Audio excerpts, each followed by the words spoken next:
I am your science teacher Nawab Shahid and आज हम लोग डिस्कस करेंगे अपना सेकंड चैप्टर का दूसरा पार्ट। हाँ तो बच्चों, कल हम लोगों ने जो है स्ट्रक्चर ऑफ ए टूथ तक पढ़ लिया था और एंड आज हम लोग स्टार्ट करेंगे अपना नेक्स्ट टॉपिक जो है टूथ डीके। ओके, तो चलिए स्टार्ट करते हैं। Please open your page number 12। ठीक है, आप लोग ओपन कर लो और हम लोग इसको स्टार्ट करते हैं। ठीक है। When we eat small bites of food may get stuck between our teeth। तो सबसे पहले हम लोग समझ लेते हैं टूथ डिके का मतलब क्या होता है। दांतों का सड़न। क्या होता है मतलब? दांतों का सड़न। जब हमारे दांत सड़ जाते हैं तो उसको बोलते हैं tooth decay. When we eat small bites of food may get stuck between our teeth। जब हम कुछ खाते हैं तो हम देखते हैं कि कभी कभी जो चीज़ें होती हैं हमारे दांतों के अंदर फंस जाती हैं। क्या हो जाती हैं? फंस जाती हैं। दो दांत के बीच में क्या हो जाती हैं? फंस जाती हैं। When we do not brush our teeth properly, it stuck food rots and our teeth get covered with a thin sticky layer of a germs called plaque। तो जब हम उसको अच्छे से ब्रश न करके वो फंसे हुए फूड को जब हम बाहर नहीं निकाल पाते हैं तो क्या होता है उस पे जो हमारे दांतों के ऊपर क्या होता है, एक देखते हो ना कि येलोइश कलर का क्या होता है, एक कवर आ जाता है, उसको हम बोलते हैं प्लेक बोलते हैं। ठीक है। Plaque reacts with the sugar present in the food to produce acid। और यह जो प्लेक्स होते हैं यह हमारे फूड के अंदर जो शुगर नॉर्मली रहता है, प्रेजेंट रहता है, उससे रिएक्ट करके क्या करते हैं, एसिड को प्रोड्यूस करते हैं। This this effect to tooth enamel and start decaying it. और यह जो एसिड होता है, ये जो अम्ल होता है, ये एसिड होता है, ये इनेमिल को, हमारे इनेमिल के साथ क्या करता है, को इफेक्ट करता है और उसको सड़ाना स्टार्ट कर देता है। इसी को हम लोग बोलते हैं टूथ डिके। क्या बोलते हैं? टूथ डिके बोलते हैं, दांतों का सड़न बोलते हैं। इट कॉज होल्स और कैविटीज इन द। तो ये क्या करता है, ये कॉज करता है, होल्स बना देता है। आप देखे होगा ना, किसी का दांत सड़ जाता है इसके तो उसके अंदर क्या होता है, होल्स बन जाते हैं, कैविटी बन जाती है, जो है वो खोखला वहाँ पे हो जाता है। तो खोखलेपन को हम क्या बोलते हैं? कैविटी बोलते हैं। तो ये इनेमिल को कट करके, इनेमिल के इफेक्ट करके और अंदर तक क्या करते हैं, खोखला कर देते हैं। ठीक है। As a result the nerves and the blood vessels in the pulp get exposed. और हम लोगों ने पढ़ा कि जब हम लोग टीथ का स्ट्रक्चर पढ़ रहे थे तो उसके मिड वाले पार्ट को हमने क्या बोला था? पल्प बोल रहा था। तो ये जो सड़न होता है ये धीरे धीरे ये खोखला करते हुए कहाँ तक पहुँच जाता है? पल्प तक पहुँच जाता है, एकदम दांत के बीच में पहुँच जाता है। और दांत के बीच में जहाँ पे हमारा नर्व होता है और ब्लड वेसल्स होते हैं, मतलब हमारे खून की जो नसें होती हैं वो हमारे दांतों तक आती हैं। वहाँ तक जब ये पहुँच जाता है, when any cold or hot things come in contact with these exposed nerves we get toothache. तो जब भी हम कोई गर्म या ठंडी चीज़ खाते या पीते हैं, क्योंकि वहाँ तो खोखला हो गया है, तो ठंडी या जो गर्म चीज़ें हैं वो तुरंत कहाँ तक उस दांत तक पहुँचे, पल्प तक पहुँचती हैं। और जब तक पल्प तक पहुँचती हैं तो हमें क्या होता है, दांत का दर्द होता है। ठीक है। Does tooth decay cause the following. तो जो टूथ डीके होता है, दांतों का सड़न होता है, वो क्या क्या कॉज कर सकता है, कैसी कैसी प्रॉब्लम्स को कॉज कर सकता है, वो हम लोग पढ़ लेते हैं। टूथ डीके पहले तो करता है, टूथेक करता है, मतलब दांतों का दर्द होता है। दूसरा होता है, करता है होल्स और कैविटी इन द टीथ। वो हमारे दांतों के अंदर क्या बना देता है, होल्स बना देता है, कैविटी बना देता है, खोखला कर देता है एकदम। जो है fall smell from the mouth. और हमारे मुंह से जो होते बदबू आने लगती है। देखते हो जब किसी का दांत सड़ जाता है तो उसको मुंह से बदबू आने लगती है। लॉस ऑफ टीथ, हमारे जो दांत होते हैं वो गिरने भी लगते हैं, कमज़ोर हो जाएंगे। नॉर्मली सड़न होगा तो कमज़ोर होंगे, कमज़ोर होंगे तो गिरेंगे। और स्टमक डिसऑर्डर्स, क्योंकि ये बैक्टीरिया जब बहुत ज़्यादा उस पर रिएक्ट करेंगे, दांतों में रहेंगे, जब हम खाना खाएंगे तो बैक्टीरिया नॉर्मली उसके साथ हमारे पेट में भी जाएंगे, और जब पेट में जाएंगे तो पेट की बीमारी भी प्रोड्यूस करेंगे। फिर है ब्लीडिंग गम्स, और जो हमारा मसूड़ा है, मसूड़े से क्या होता है, खून निकलने आता है, खून निकलने लगता है, उसको हम लोग बोलते हैं पस आना। ठीक है। तो इस टाइप की बहुत ज़्यादा प्रॉब्लम क्रिएट करता है टूथ डिके, दांतों का सड़न, इस तरीके की प्रॉब्लम्स को क्रिएट करता है। तो जब प्रॉब्लम्स होगी तो सबसे पहले हम उसको केयर कर लेते हैं। तो सब हम कैसे जो है अपने दांतों का केयर करेंगे, नेक्स्ट टॉपिक को पढ़ लेते हैं। ठीक है। Teeth are very important part of our body. इसमें कोई शक नहीं है कि दांत हमारे बॉडी का बहुत इंपॉर्टेंट पार्ट होता है, क्योंकि बिना दांत के ना हम कुछ खा पाएंगे, जब नहीं खा पाएंगे तो क्या हमको एनर्जी मिल पाएगी। We must take care of our teeth to prevent tooth decay, और इसलिए हमें जो है अपने दांतों का बहुत अच्छे से ख्याल रखना चाहिए, जिससे कि दांतों का सड़न न हो। तो क्या क्या करना चाहिए उसके लिए? पहला है, we must brush our teeth at least twice a day. हमें कम से कम एक दिन में 2 बार जो है ब्रश करना चाहिए, in the morning and at night before going to bed. Morning के समय और रात को खाना खाने के बाद सोने के पहले। फिर है दूसरा है, we should brush our teeth correctly as shown below, और नीचे फिगर में जैसे जो है ब्रश करने को दिखाया गया है, उसी हिसाब से हमको ब्रश करना चाहिए। ये नहीं कि बस आगे वाले दांत पे या बगल वाले दांत पे करके जल्दी जल्दी और धुल दिए, तो ऐसा नहीं करेंगे। ठीक है।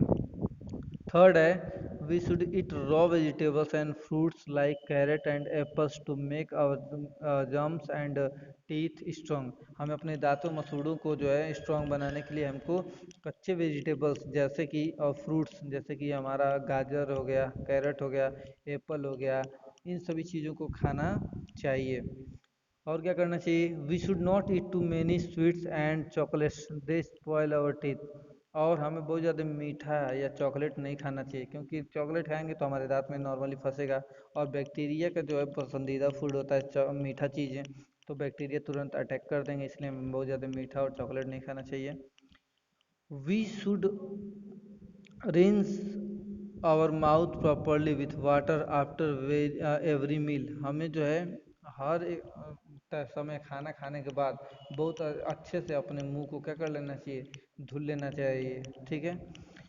फिर है, we should have milk and milk products daily, they have calcium that makes our teeth strong. हमें जो है या तो दूध पीना चाहिए या तो दूध से बनाया गया कोई भी खाना खाना चाहिए, फूड खाना चाहिए, क्योंकि दूध में कैल्शियम होता है, जिससे हमारा दांत क्या होगा, मजबूत बनेगा।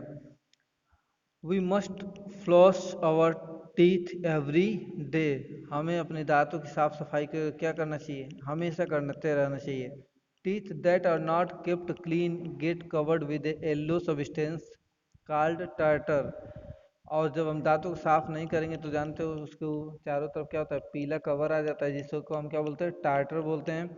This can be removed by A dentist. और इसको हम डेंटिस्ट के थ्रू क्या कर सकते हैं, डेंटिस्ट को दिखा करके, दांत के डॉक्टर को दिखा करके इसको रिमूव करा सकते हैं। तो इसलिए हमें हमेशा जो है डेंटिस्ट को दिखाते रहना चाहिए अगर कोई प्रॉब्लम हो तो। We should visit a dentist at least twice a year. हमें साल भर में कम से कम 2 बार जो है डेंटिस्ट को अपना दांत दिखाना चाहिए कि कोई प्रॉब्लम तो नहीं है ना। तो इस तरीके से हम अपने दांतों की क्या कर सकते हैं, देखभाल कर सकते हैं। तो चलो इसी के बेस पे हम लोग जो नीचे आपका जो मल्टीपल चॉइस क्वेश्चन है इसको देख लेते हैं। तो क्या है, पहला है, yellow substance that covers the teeth if they are not kept clean is called. जो हमारे दांतों के ऊपर जब हमारा दांत पीला हो जाता है, जब हम दांतों की साफ सफाई अच्छे से नहीं करते हैं, तो उसे हम क्या बोलते हैं, तो उसे हम क्या बोलते हैं, टार्टर बोलते हैं। ठीक है ना।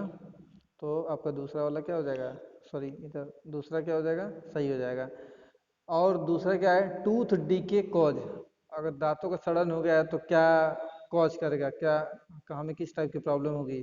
पहला टूथेक मतलब दांत का दर्द होगा, होल इन द टूथ मतलब हमारे दांतों में होल्स हो जाएंगे, या बोथ ऑफ दीज या मतलब ये दोनों हो जाएंगे। तो हम जानते हैं ये दोनों हो जाएंगे, जब दोनों हो जाएंगे तो हमारे ये तीसरा वाला सही हो जाएगा।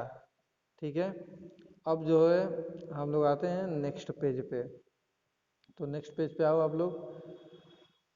अब आगे देखिए, आगे लिखा है हमारा नेक्स्ट टॉपिक है माइक्रोब्स। क्या है, माइक्रोब्स। तो माइक्रोब्स के बारे में पढ़ लेते हैं।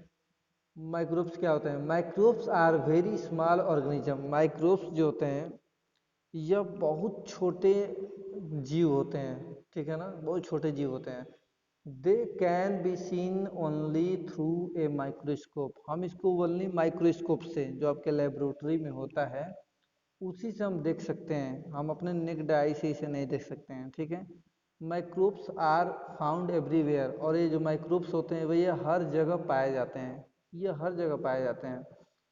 वो चाहे हवा हो, पानी हो, कोई जानवर हो, हर जगह, पौधा हो, हर जगह पाए जाएंगे। They can be found in air, हवा में, वाटर में, सॉयल में, फूड में, मतलब ये हर जगह पाए जा सकते हैं, ठीक है। And inside our body and outside our body also, plant हो चाहे एनिमल हो, पाए जाते हैं हर जगह। एनिमल्स एंड ह्यूमंस में सब जगह पाए जाते हैं। Micro organism grow rapidly when they get warmth, air, moisture are and food. ये बहुत तेजी से बढ़ते हैं, जब इनको एयर मिल जाए, वाटर मिल जाए, तो ये बहुत तेजी से क्या होते हैं, बढ़ते हैं। काइंड्स ऑफ माइक्रोब्स, माइक्रोब्स कितने टाइप के होते हैं, तो आप देखो, बैक्टीरिया होता है, वायरस होता है, फंजाई होता है, प्रोटोजोआ होता है, ठीक है। तो इस टाइप के जो होते हैं, नॉर्मली ये जो है चार टाइप के ही माइक्रोब्स होते हैं, ठीक है। तो बैक्टीरिया, वायरस और फंजाई और प्रोटोजोआ, ठीक है ना, ये चार आपके माइक्रोब्स हैं जो हमारे दांतों को क्या करते हैं, सड़ाते हैं, या हमारे अंदर कोई डिजीज को प्रोड्यूस करते हैं। नीचे लिखा है हार्मफुल डिजीज। कुछ ऐसे माइक्रोब्स होते हैं, माइक्रोब्स सॉरी हार्मफुल माइक्रोब्स। कौन कौन से माइक्रोब्स हैं जो हमको जो है प्रॉब्लम क्रिएट करते हैं हमारे अंदर, तो कौन कौन से हैं। पहला बैक्टीरिया। तो आप देखो बैक्टीरिया का, बैक्टीरिया क्या करता है, इससे क्या क्या होता है, टाइफाइड होता है, हमें बुखार होता है, देखते हो ना। डिप्थीरिया नाम की जो बीमारी होती है, न्यूमोनिया होता है, ट्यूबरकुलोसिस होता है। फिर है वायरस। दूसरा क्या है, वायरस। वायरस से क्या होता है, इससे होता है मिसलेस होता है, पोलियो होता है, स्मॉल पॉक्स होता है जिसको हम लोग मातामाई बोलते हैं, इन्फ्लुएंजा होता है, कॉमन कोल्ड होता है, हमको सर्दी जुकाम हो गया तो ये सभी किससे होता है, वायरस से होता है। तीसरा है फंजाई। फंजाई से क्या होता है, रिंग वर्म नाम की बीमारी होती है, एथलेट्स नाम की बीमारी होती है जो हमारे पैर में होता है। और लास्ट प्रोटोजोआ से क्या होता है, मलेरिया, ये बुखार है। और डिसेंट्री होता है, हमें ठीक है पेट में प्रॉब्लम होती है। तो इस तरीके से माइक्रोब्स जो होते हैं इस प्रकार के प्रॉब्लम्स क्रिएट करते हैं हमारे बॉडी में, ओके। और लास्ट टॉपिक है हमारा यूजफुल माइक्रोब्स। हमारा टॉपिक क्या है, यूजफुल माइक्रोब्स। हम कुछ ऐसे माइक्रोब्स होते हैं जो हमारे लिए यूजफुल हैं, जो हमारे लिए लाभदायक हैं, उससे हमको जो है लाभ मिलता है, ठीक है, बेनिफिट्स मिलता है। तो कौन कौन से हैं, there are some microbes that are useful to us in many ways. कैसे कैसे भाई यूजफुल हैं, तो पहला देखो, a fungus called yeast help to make soft cake and bread. एक फंगस होता है, फंजाई होता है, उसका नाम होता है ईस्ट। और ईस्ट जो होता है, ईस्ट जो होता है, ईस्ट हेल्प करता है ब्रेड बनाने में और केक बनाने में, ठीक है। दूसरा और हमारा होता है माइक्रोब्स होता है लैक्टोबैसिलस। ये एक बैक्टीरिया होता है जो मिल्क को दही में, दूध को दही में कन्वर्ट करने में हेल्प करता है। तीसरा है some bacteria help in the decay of the dead plants and animals. बहुत सारे बैक्टीरिया जो होते हैं, जैसे कोई प्लांट मर गया है, एनिमल मर गया है, तो उसको सड़ा देते हैं। तो सड़ा देंगे तो अच्छी बात है ना, नहीं सड़ेगा तो बदबू करेगा हमेशा। चौथा है some bacteria help to produce vitamin in our body. बहुत सारे ऐसे बैक्टीरिया हैं जो हमारे बॉडी में विटामिन को प्रोड्यूस करते हैं, तो विटामिन हमें मिलेगा तो हमारा बॉडी फिट रहेगा, तो ये भी अच्छी बात है। Some bacteria help in the digestion of food in our body. और बहुत सारे बैक्टीरिया डाइजेशन में भी हेल्प करते हैं। तो आज के इस पार्ट में बस इतना ही। आप लोग को कुछ भी ना समझ में आए, आप मुझे कॉल कर सकते हो या एसएमएस कर सकते हो, ठीक है। नेक्स्ट वाले टर्म में मैं आपको इस लेसन के क्वेश्चन आंसर्स कराऊंगा, ठीक है ना, fill in the blanks normally and very short type question ही कराऊंगा और मल्टीपल चॉइस क्वेश्चन, ओके। तो आज के लिए बस इतना ही, दैट्स ऑल फॉर टुडे। और आप लोग इसे एक दो बार देख लीजिए और इसको लाइक एंड सब्सक्राइब भी कर लीजिए, ठीक है, जिससे आपको आपके चैप्टर्स जल्दी जल्दी मिलते रहें और आप लोग आसानी से पढ़ सको, ओके, थैंक यू।